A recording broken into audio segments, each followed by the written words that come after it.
bloggers. What does that word mean to you?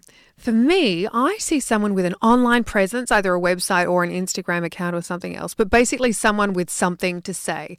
And as we know, some people have a lot to say. And others prefer to hang out in dark corners at parties or just hit the dance floor so they don't have to make conversation. But blogging can increase the visibility of your website exponentially. Cindy Randall of Hats Off Copywriting is here to give us insight into how to blog and why we should. Welcome to Taking Care of Business, Cindy. Thanks for having me, Jane. Right, I'm looking forward to learning about blogging finally, because I don't listen to podcasts, I don't read blogs. I don't know if I should be admitting that, but why should I be? Why are blogs important for us as business owners? Well, blogging is one of the most popular content marketing strategies at the moment and has been for a little while actually, and offers heaps of value to you, your customers, and your website. So number one is that it increases your brand authority. So it lets you kind of showcase to people your knowledge on different subjects that are important to them, and kind of build that trust where people can look at all of the blogs that you've written on the website and think, wow, this person knows what they're talking about. It's all relevant to me as a customer and my needs and my problems. And it just really makes them think, okay, this person's credible. And they can get a lot of free value from you from reading the blogs. And so then they think, well, if I work with you, how much more value am I going to get when I pay you? So it really does increase the brand authority of a business. So why wouldn't you just have all of this information already on your website somewhere? Why blog it? Well, you can definitely have snippets of the information, but the website, you want to keep it really uncluttered and easy for people scan, they don't read. They haven't committed to that yet when they're scanning your website to find out if they want to work with you. So a blog is a way that you can expand on different topics and make it really targeted to different issues and different problems, and absolutely link to them from your main website. You know, you can always say XYZ is a problem that I can help with. Read this blog for, 10 ways on how you can fix this yourself or how we can help you out with this. And so you've connected them with that information if they need it, but it's not cluttering up your website. And I guess a real trick with blogging is giving them just enough information, but not too much. Yes. So there's two ways to look at that. I mean, definitely you don't want to train these people to do your job. But on the other hand, if they're going to DIY, they're going to DIY. And it's very hard to convince someone to buy from you if they're already just looking for answers to their problems. So, I mean, how many times have you read through a how to do something? You get to the end and you think this is too complicated. I'm going to actually pay this person to do it for me. So you can look at it both ways. I mean, if people like what you're doing and they believe you're the best person for it, then they'll pay for it. It's okay. And you've shown a lot of value and you've been transparent about how you do things. So it can work for you in the long run. Okay, so that's just blogging a procedure or a suggested way to do something. What else can you blog about? You can blog about anything that is relevant to your customers. So if you know your customers well and your target audience well, then you kind of know what they're looking for when they're going to use you as a business. So that's what you want to be talking about. Those topics, those questions, those problems, anything that is relevant to them and that they might be looking for, and then in turn use you for, because you've kind of demonstrated with this blog how valuable you are and how much you know about this. Is there a structure you need to be following for a blog? Like, here's this question, or this is in the news, this is the question, this is the answer, or I've noticed this, or a lot of people have come to me about this thing, or is there some kind of structure we need to be following? Just, blank page, that problem we have with a blank page. Where do we start? Well, there's heaps of different ways to do blogs. So, I mean, you'd have seen them all with the, 5 easy ways to XYZ, and so you click on the blog and you're expecting your 1, 2, 3, 4, 5 ways to do something. So that's one way you can lay out a blog. You can do interviews, you can do case studies, interview your clients, do anything like that. There's heaps of different ways to do it, but mainly you want your headline, you want it to be grabby.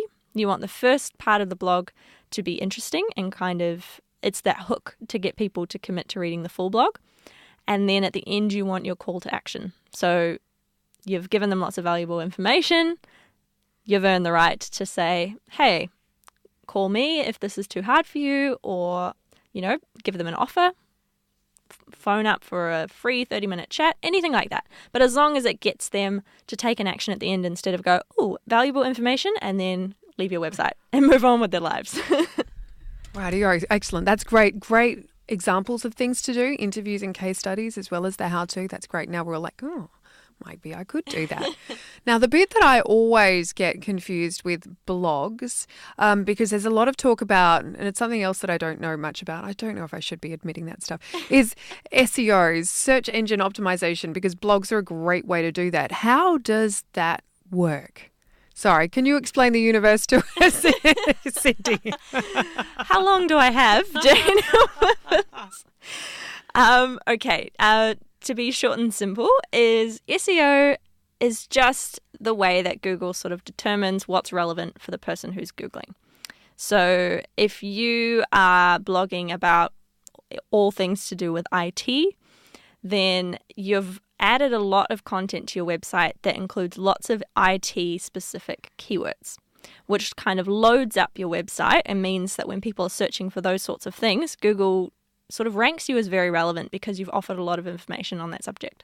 So that's an amazing way to rank up your website, because like we were saying before, you don't want a cluttered website. So blogs allow you to be really targeted on specific issues and topics.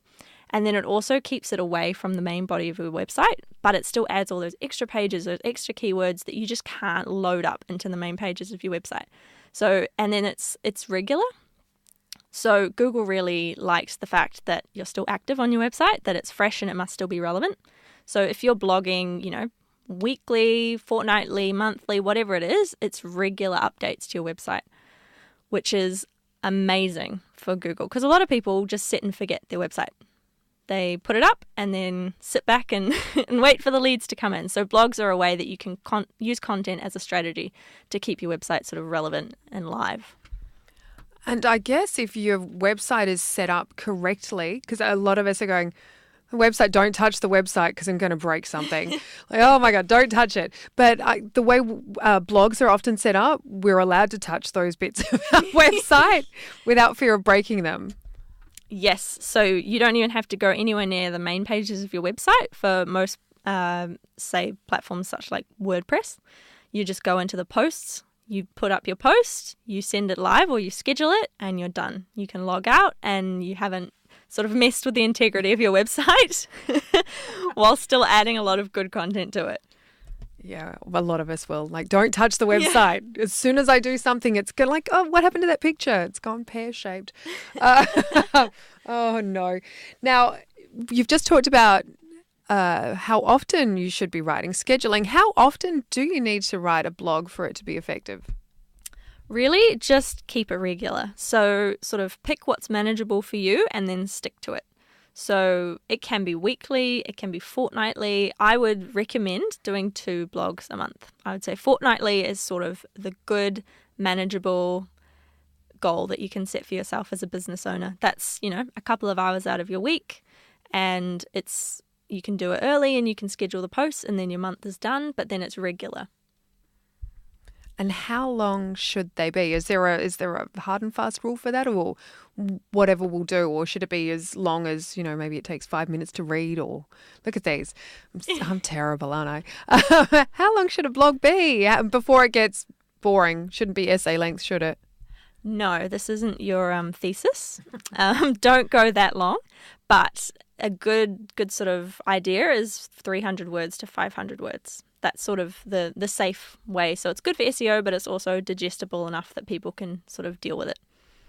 Okay, so that doesn't sound too hard. You're making this like, oh, wow, giving us ideas. It's not too hard. Okay, once a fortnight. Okay, that sounds really good. Now, if you don't have a website, if you just use social media, whether it's Instagram or Facebook or Twitter or whatever it is, or YouTube, is there another way to harness the power of blogging without having a website? Well, there are blog sites, so you can set up, so many of them are free. Just set up a blog site, and then you can link to that from your Instagram page and whatever, and then you've kind of got a homepage for you. You can do a little about sort of section if you want, and then you can link your blogs to that. So then you've still got an online presence, which is awesome, but it's not, as scary, I guess, as going out and starting a website. Okay. So you would recommend that, setting up a blogging website. If you don't have a website, you get one of those free ones and off you go. So what are some of those blogging websites? Just can you give us a few names just so we've sharpened our pencils and we're ready to take notes, Cindy. So what are some of the blogging websites called? So the most popular one and a really good one, they're set up quite well for SEO. Google quite likes them as the WordPress ones. So setting up a WordPress blog. There's other things like Wix and all of that, but I think for credibility, I'd go with WordPress. And then it's also a good platform for then if you do want to expand and actually make it a full website, you're already on WordPress. So if you're going long term, then it's kind of a good sort of stepping stone. So I've heard that another way of getting a lot of traffic to your website and building visibility is creating things that are shareable. We all want to create the thing that goes viral. Yes. So yeah, that's an awesome way. So once you've written a blog, it doesn't have to just sort of sit alone and lonely on your website waiting for people to come to it. You can share it across all the platforms, Facebook, do the Instagram, link that. You can share it on Pinterest. You can create little graphics if you want, pop them up on Pinterest. That's another link to your website. There's a lot of ways to do that. And if you do that, then you want to make sure it's with your blogs that are digestible. So they're formatted well and everything because they are out there and they're going to be representing you as a business. But it absolutely, if you've spent time and billable hours, creating this thing, you want to get as much traction as possible. So across your personal page, your company page, get it out on social media. That's great. So people will be able to find you. If they don't, because not that many of us go to a website anymore. We're often on social media looking at that as the first place of contact. So now you can share your blog all over the place. Can people sign up to these types of blogs?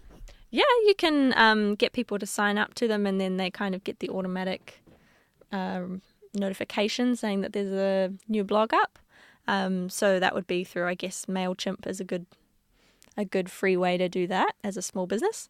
But yeah, another thing is that it's a lead capture opportunity. So if you can get people to sign up, then you've got their email addresses and you can keep in contact with them. Build your mailing list. Yeah, let's build that mailing list. Absolutely. Let's get these people that are interested in what we're doing and keep in contact with them somehow. Now, what's the kind of feeling we want our potential customers to have after they've read our blog? What do we want them to feel if we have that kind of, want them to feel positive, curious, interested to know more? All of those things and more. No, you want them to feel like whatever, so they've clicked on it because of your headline, right? So you don't want to clickbait.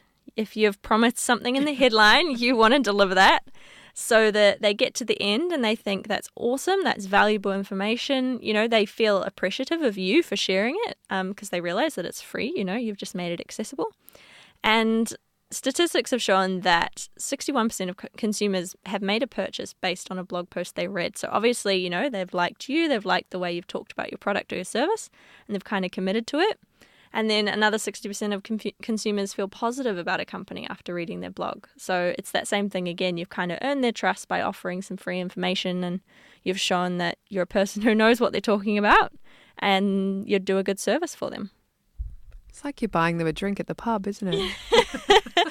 Exactly. You're shouting them a free one and so they'll hopefully stick around. Yeah, and maybe buy you one or something. Exactly. Stick around, stay for the beer, come for the beer, stay for the peanuts, whatever it is. And then your mates for life.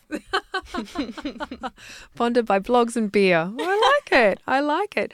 So there's some great information in that about blogging, why you should do it. It can be easy. If you don't have a website presence, you can easily get one. There's free blogging sites. You can link them to everything. Yeah. It increases your visibility exponentially by chucking in all those important words. Yeah, so that's what SEO is about. Right, now we've got it. I always think it's about hashtagging. That's the basics. The basics is the keyword and, the adding the content and all of that. But look, if you're going onto Instagram, then yes, hashtags are the way to go. But I think that's a topic for another interview. Perfect. I love hashtags. I just didn't know how they worked with SEO but anyway, obviously I talk a lot and know nothing. Unlike you, Cindy, who writes a lot and knows a lot about it. Thank you so much, Cindy Randall from Hats Off Copywriting, for joining us today to talk about blogging. It was a pleasure. Thanks, Jane.